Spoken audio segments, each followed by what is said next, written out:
So this drawing file is saved out in a certain location. And if you want to move this out in your Google Drive, you can do that while the drawing file is open itself. So to move the drawing file inside of your Google Drive, on the top, you can see that move is an option, which you have to click on. And once you do that, your Google Drive will open up. So now what you can do is you can go around and then navigate to the folder where you want the drawing to be in. Let's say, for example, I want it to be in a new folder. So just going to go around, create a new folder. I'm going to say drawings files right here.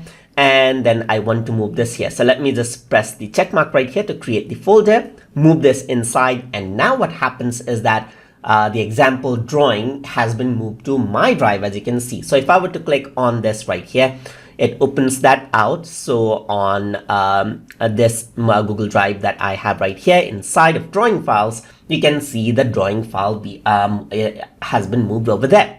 What you can also do is create out shortcuts directly from Google Drawing as well. So you can go around over here, and then once you go to file menu, you can see add shortcut to drive is an option. So once you click on that, you can choose where you want to add the shortcut. Let's say, for example, I want the to add the shortcut in the let's say, for example, in the untitled folder right here.